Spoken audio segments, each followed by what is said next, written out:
Movie about Indian army है, Indian army पे about Indian army क्या पूरे कश्मीर पे है। कश्मीर पे जो गुजरी है 1990 से लेकर 2024-25 तक, जो कश्मीर में टैलेंट बहुत है लेकिन उसको निखारने की जरूरत है। कश्मीर के भी ऑल जितने बड़े बड़े एक्टर्स हैं वो भी इसमें हमने शामिल कर लिए। कश्मीर के एक्टर जैसे शाहिद लतीफ जैसा बंदा है, सरवर मीर है, फरहाना भट्ट है, सानिया मीर है। आवाज आवाज के साथ आज एक खास शख्सियत बात करने के लिए है, सोहेल सईद लोन।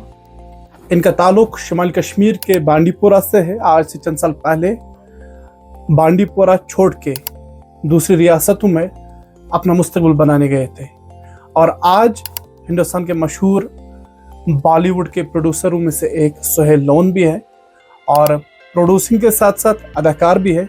तफसीलन आज इनकी ज़ाती ज़िंदगी के बारे में जानने की कोशिश करेंगे और इस वक्त कश्मीर में एक ख़ास स्पेशल फिल्म की शूटिंग भी करने जा रहे हैं। उस फिल्म के हवाले से भी इनसे जानने की कोशिश करेंगे। सोहेल साहब, आपका शुक्रिया अदा करना चाहेंगे। एक बड़ा बिजी शेड्यूल होता है, उसके बावजूद आपने हमें वक्त दिया। पहले तो आपका बहुत बहुत धन्यवाद। आपने भी अपना कीमती समय निकाल हमें यहाँ तक बुलाया और आपने हमसे बात करने का सोचा कि हम आपसे बात करें हुए। पहले मैं तो आपका बहुत शुक्रगुजार हूँ इसके लिए, क्योंकि हिंदुस्तान या कोई दुनिया का आप देखोगे, अगर डिफेंस फोर्स के बाद कोई होता है जो देश को संभालता हो, मीडिया है।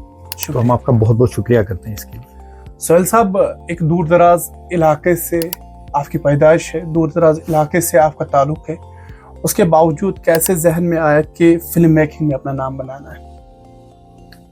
देखिए साहब, ये एक्चुअली है 96 की बात है, जब मैंने मतलब ऑलमोस्ट कश्मीर छोड़ दिया था। 96 में फर्स्ट टाइम मैं यहाँ कश्मीर से सीधा मैंने मुंबई की जर्नी की है।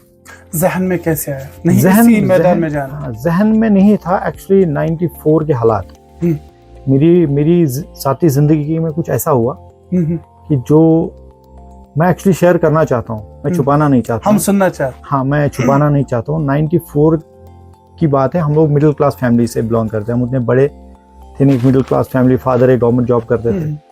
मेरे फादर जो थे उनकी पोस्टिंग थी वटलब में, जो वटलब वलूर के पास, वटलब में उनकी ड्यूटी थी।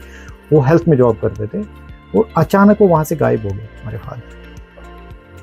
तो हमें 2-3 दिन तक पता नहीं था, क्योंकि उनका 1 वीक का शिफ्ट होता, 1 वीक घर। अब जब वो घर नहीं आए तो फिर हम वहां गए, तो वहां हमें मालूम पड़ा कि उनको कुछ बंदे उठा के ले गए। तो जब हम वहां गए, हमने बोला यार उठा के ले क्या किया उन्होंने। तो फिर हमने इधर उधर से पता किया, काफी हमने कोशिश की, लेकिन कुछ पता नहीं चला। फाइनली हमें बांडीपुरा के, मैं उनका नाम नहीं लूंगा कि हो सकता है उनको बाद में प्रॉब्लम हो जाए, इसलिए मैं उनका नाम नहीं लेना चाहूंगा। वो बंदा हमारे घर आया, उनकी बांडीपुरा में शॉप थी। उसने कहा कि आपके जो फादर है उनको मिलिटेंट उठा के ले गए। हमने बोला क्यों? कहा कि उन्होंने कोई मिलिटेंट मरवाए। हमने बोला ऐसा तो करने, अगर मिलिटेंट मरवाए तो हमारे घर में तो खाने को भी नहीं होता कभी, क्योंकि जो गवर्नमेंट सैलरी आती है उससे ही हमारा घर चलता, महीने के बाद आता है, उससे सारा होता है। तो हमने बोला चलो हम मिलिटेंट के पास। हमने काफी करीबन 8 दिन तक हम चक्कर काटते रहे। 8 दिन तक हम गए मलनगाम, यहाँ वहाँ। तब क्या होता था, तब वो एक आप देखोगे टेररिस्ट का गढ़ था बांडीपुरा। तो फाइनली हम एक दिन उधर मलनगाम गए तो हमें पता चला वहां पे हमारे फादर को उन्होंने रखा है। तो मलनगाम गए हम लोग, और मलनगाम में मैंने उनको, हमने, मेरी 2 बहनें थी, मेरी फूफी थी, मेरी मम्मी थी, मैं था, और मैं काफी छोटा था तब, 8-9 साल की उम्र थी मेरी खाली। तो हम वहां गए तो हमने उनको बोला कि हमारे फादर को, हमारे जो वालिद साहब है, हमारे कमाने का यही एक जरिया है, पूरी फैमिली यही चलाते हैं, उनको छोड़ दीजिए, हमारा घर इनके बगैर चलेगा नहीं। तो उन्होंने वहां कहा ठीक है, एक काम कीजिए, आपके फादर को हम छोड़ देंगे सुबह, आप जो अपनी फैमिली है रात को हमारे पास छोड़ के जाइए। जब ये बात आई तो वो यहाँ लगी मुझे, क्योंकि मैंने कहा अगर जहाद है तो कहाँ है, अगर ये जहाद है तो मैं भी करूँगा। तो मैं गया, मैंने घर वालों को बोला भाई मुझे कुरान शरीफ पढ़नी। बोला क्यों? बोला मैं, क्योंकि मुझे देखना है अगर ये जहाद है, अगर हमें ये जहाद करना है तो मैं भी जाऊँगा जहाद करने के लिए, क्योंकि अगर किसी औरत के साथ या किसी का मतलब किसी का गलत फायदा उठाना जहाद है तो मैं तैयार हूँ। तो मैंने पढ़ा, मतलब ऑलमोस्ट कुरान शरीफ मैंने 16 पारे पढ़े। तो सूरह अनफाल जब मैंने पढ़ा, सूरह अनफाल में जहाद की जिक्र है। कोई कह नहीं सकता कि नहीं, कुरान शरीफ में जहाद की जिक्र है सूरह अनफाल में, लेकिन ये नहीं कहा गया कि तुम किसी बेगुनाह को मारो, किसी को, मतलब ऐसे किसी का, मतलब वो दौर ही वैसा था जो मतलब किसी को भी उठाते थे। ये सब जानते कि मतलब जब 90 में कश्मीर के हालात खराब हुए, हर एक बंदा चाहता था भाई अब आज़ादी आ गई, अब हम आज़ाद हो गए। तो 94 की बात जब फादर को उठा के लिए, फिर मैं 2 साल तक काफ़ी डिस्टर्ब था। तो फाइनली मेरी कुछ फैमिली मेम्बर्स सब मुंबई रहते हैं, इसमें मेरे अंकल एक है, मेरी आंटी है, वो सब मुंबई में ही रहते हैं। तो मेरा एक जहन, मैंने बोला मैं मुंबई जाऊँ उनके साथ। तो वो यहाँ आए तो मैं उनके साथ मुंबई चला गया। मुंबई में फाइनली मैंने Abhinav college of engineering and politics, वहाँ मैंने एडमिशन लिया मुंबई में। तो वहाँ पे रहे हम लोग काफ़ी टाइम। मैंने फिर किया तो टेक्निकल था, मैंने बोला टेक्निकल चलो करते हैं। तो वहाँ पे मैंने स्टार्ट किया अपना काम स्टार्ट किया मैंने। तो मैंने उनके साथ बैठा फिर फाइनली मुझे वहाँ एक लड़का मिला। जब वो लास्ट था, मेरा लास्ट ईयर जिस दिन था मेरा, मतलब मेरी तब तो मैं किया, तो तब मेरा बंदा एक मिला वहाँ पे। वो था जो रमन सागर, उनका पोता, इसका नाम शिव था। तो शिव ने मुझे कहा यार आपके पास टैलेंट अच्छा है, आप क्यों नहीं इसमें अपनी आजमाते। मैं बोला यार मैं कहाँ गाँव से आया हुआ बंदा, हमारी हिंदी भी अच्छी नहीं है। ये सही बात है, हमारी हिंदी अच्छी नहीं है, हम बात नहीं कर पाते, हम इंग्लिश नहीं बोल पाते, हम क्या कर सकते, हम नहीं कर सकते यार, मुश्किल है मेरी। फिर मैंने सीखना स्टार्ट किया, मतलब देखते हैं, मैंने सीखना स्टार्ट किया। फिर एक्चुअल में मैंने वर्क स्टार्ट किया 2020 में अपना। ये जो मैं इस फील्ड में आया एक्चुअली में 2020 से मैंने ये स्टार्ट किया, जिसमें मैंने काफ़ी सारी मूवी में मैंने, अब देखोगे, लाइन प्रोडक्शन का काम किया, फिर बैक कैमरा प्रोडक्शन का काम किया, फिर एक्टिंग की मैंने काफ़ी मूवीज़ में।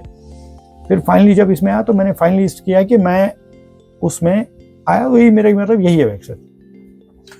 तो अब तक किस किस मूवी में आपने काम किया है, तो वो तो हमें बता दीजिए। हमने जब पहले मैंने की थी उस टाइम हमने रामायण बनाई थी। रामायण तो देखते होंगे आप लोग, देखते थे आप लोग दूरदर्शन पे रामायण, वो रामायण भी हमने की थी। उसके बाद हमने फिर एक सीरीज बनाई थी जम्मू, माता वैष्णो देवी सीरीज भी हमने बनाई। उसके बाद जमीन मूवी आई थी एक अजय देवगन की, उसमें मैंने एक वर्क किया है। उसके बाद हमने की थी, उसके बाद पहले अपना स्टार्ट किया जब मैंने, फिर उससे पहले मैंने एक मूवी की थी 2023 में ही, जो थी द यूपी फाइल्स। वो हमारी मूवी थी, वो रिलीज हुई, उसका शूट मैंने जम्मू में किया था। उसके बाद मैंने हॉलीवुड मूवी किया। हॉलीवुड मूवी में मैं एज एक्टर एंड प्रोड्यूसर मैंने मूवी की, हॉलीवुड मूवी, जिसके लिए हमने ब्रिटिश के कलाकार, जिसका हमने पूरा शूट कश्मीर में किया। वो भी हमारी मूवी है, वो अब नेक्स्ट मंथ रिलीज है। एंड उसके बाद में जो अब मूवी कर रहा हूँ, very big movie actually, high budget movie है, तो वो एक्चुअली अबाउट कश्मीर। तो वो कश्मीर पे मूवी है जो 1990 से कश्मीर पे गुजरी है 2019 तक। वो मूवी मैं अब कर रहा हूँ, जो जिसमें आपको हर एक चीज दिखेगी कश्मीर की, कश्मीर में एक्चुअल हुआ क्या था। कुल मिला के आप ये कहना चाहते हैं कि कश्मीर के जो हालात 90 से लेकर अब तक रहे, वो उस फिल्म में दिखाना चाहते हैं पूरा जी, वो इमोशंस, वो कहानियां जी, उसमें आपको हर एक चीज दिखेगी। उसमें दिखेगा कि 1990 में लोगों को मतलब कितना जोश था जब हमें ग्रीन झंडा दिखाया गया, भाई अब हमें पाकिस्तान जाना, जब एक नारा दिया गया भाई अभी इस्लामिक कंट्री बन गई। ये सच्चाई है, अगर ये कोई कहे कि ये सच्चाई नहीं है, सच्चाई है, कहा गया भाई अब, और हम लोग भी दौड़े। फिर आप देखोगे इसी मूवी में, आप देखोगे जब वहां से मतलब पाकिस्तान से जो पहला ग्रुप आया था, उसमें आप देखोगे टेररिस्ट के जो किलिंग कर रहे थे यहाँ पे, उसमें पंडित मारे गए, मुस्लिम मारे गए, सब जगह पे उन्होंने किलिंग की। कोई बारामूला में कोई मारा गया मुस्लिम, कोई पंडित मारा गया, कोई पसदार मारा गया, मतलब मिलजुल के सब लोग मारे गए थे।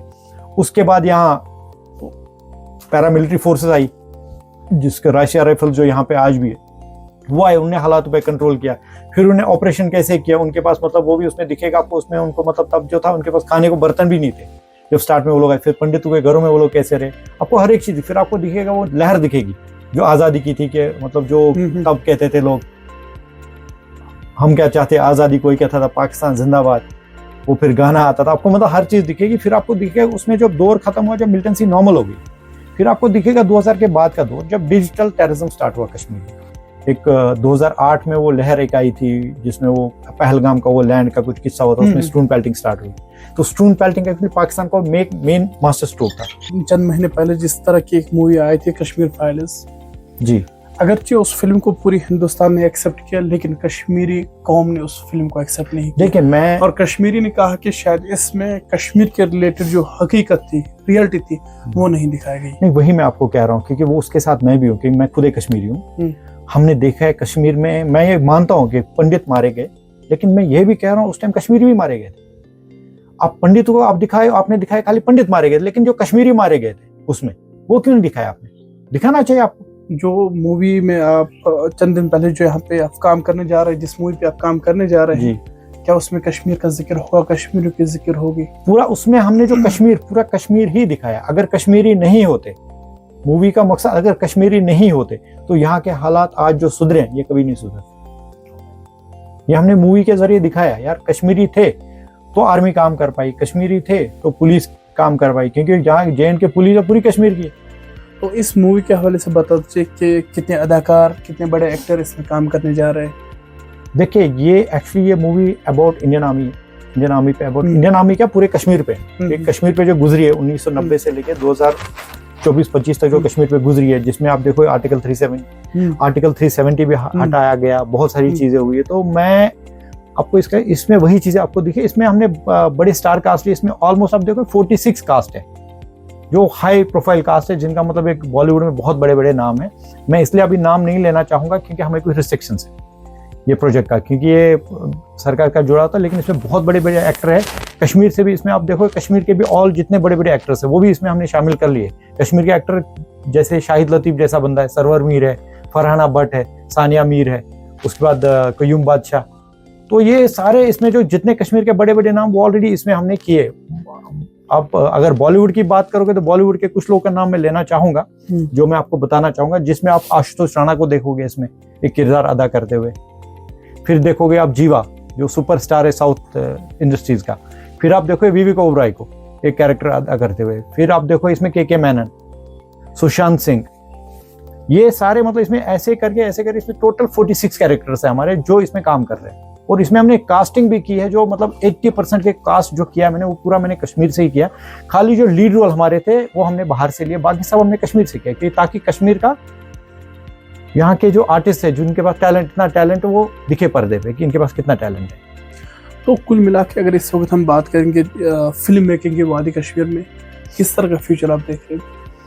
अभी देखिए कुछ अभी शूट हो ही रहे थे यहाँ पे ऑलरेडी, बहुत सारे शूट हो रहे थे, लेकिन अभी कुछ हालात खराब होने की वजह से आपने भी देखा होगा पहलगाम में जो हुआ, जो मतलब एक नेरेटिव था पहलगाम में, हालात उसकी वजह से खराब हो गए कश्मीर, उसकी वजह से शायद शूट कैंसिल हो गए, यहाँ पे बहुत सारे डिले हो गए।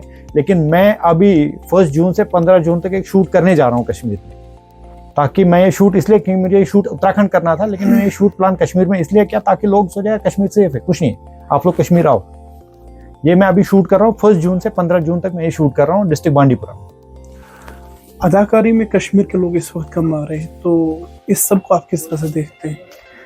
ऐसा नहीं, कश्मीर में मैंने ऑडिशंस किया, कश्मीर में टैलेंट बहुत है, लेकिन उसको निखारने की जरूरत है, जिसके लिए मैंने मतलब ऑलरेडी मैंने सरकार से भी रिक्वेस्ट की थी कि मुझे आप यहाँ पे कहीं पे मतलब 25 कनाल तक मतलब 5 एकड़ तक मुझे लैंड दे दीजिए, मेरे पास इन्वेस्टर रेडी है, मैं यहाँ पे एक इंस्टीट्यूट खुलवाना चाहता हूँ जो मतलब बच्चों को सिखाएगा, फिल्म स्कूल या फिल्म इंस्टीट्यूट, जिसमें बच्चों को सिखाया जाएगा राइटिंग कैसे की जाती है, डायरेक्शन कैसे किया जाता है, कैमरा मैन कैसे बना जाता है, मतलब हर एक चीज, एक्टिंग कैसे की जाती है, कैमरे के सामने कैसे बैठा, वो मैं एक्टिव मांगा है मैंने। अभी देखते हैं, अभी हालात खराब थे थोड़े, शायद सरकार उस पर गौर करे, मैंने सरकार को भेजा है, देखते हैं वो आ जाएगा तो वो और आ जाएगा, क्योंकि बच्चों को यहाँ पे और सीखने की जरूरत है। टैलेंट की यहाँ कश्मीर में कमी नहीं है, सिंगिंग में सिखाया जाएगा सिंगर, क्योंकि कश्मीर में आप देखो ये मूवी मेरी जो है, जो मैं अभी मूवी करने जा रहा हूँ, इस मूवी का जो राइटर है वो कश्मीर से, इसका जो म्यूजिक डायरेक्टर है वो कश्मीर से, मतलब इसके जो 2 डिपार्टमेंट है, एक करता रहता है जिसमें, क्योंकि वो कश्मीर से ही बिलोंग करते हैं, और एक साउथ कश्मीर का, एक नॉर्थ कश्मीर का।